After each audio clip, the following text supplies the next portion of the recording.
3. On Integration, Projection and Sovereignty. Excerpt 3. Integration and Sovereignty. To observe without judgment is the holiest thing you can do, in my opinion. To simply witness yourself, your goals, others, tending the mind, the body and the spirit, asking yourself what element you require when feeling uncertain or unclear. Earth, fire, water, air. The goal is mastery and authenticity, potency over perfection.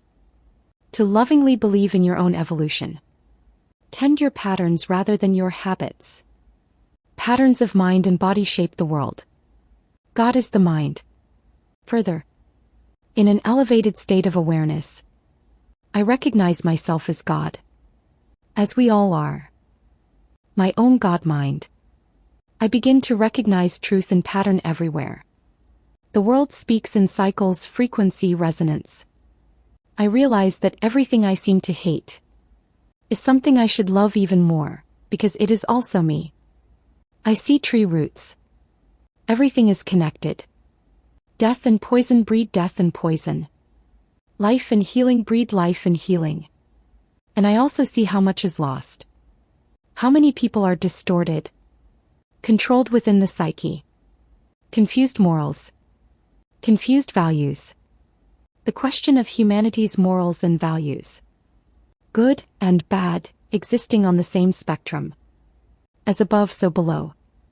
As within, so without. America, for example. Blue or red. Two wings of the same bird. Always circling back to the illusion of separation. A pause here, to speak on America.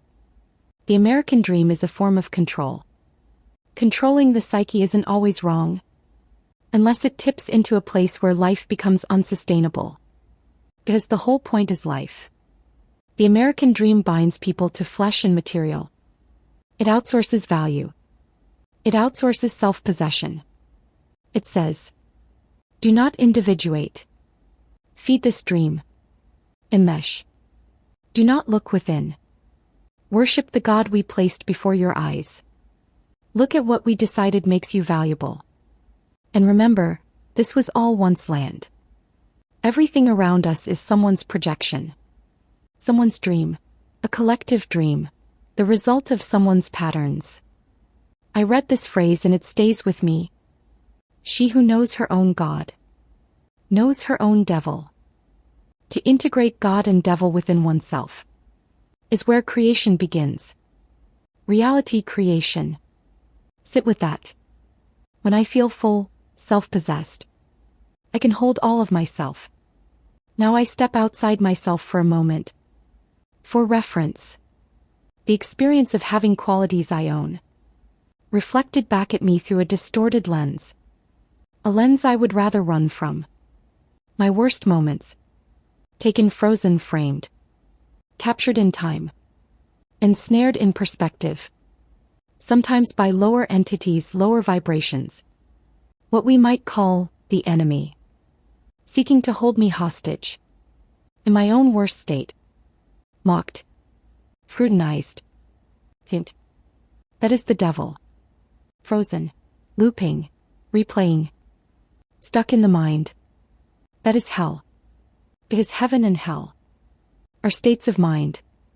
And a fragmented, distorted mind is hell. Period. If I allow it. It is all in the mind. Today, December 2nd, this came to me. The meaning of life is to joyfully believe in my own evolution. We all project. When we learn to tend our projections, we tend our patterns, and therefore our reality. God is wholeness. The devil is fragmentation. The illusion of separation. My younger self held more power than she knew how to carry. I love her. I honor her. He bore it all. So I could be who I am today. I carry her with reverence, gratitude, and love. If others choose to cling to a frozen frame of me, let them. They fear the unknown. They have not faced the devil within themselves. They will try to poke at yours.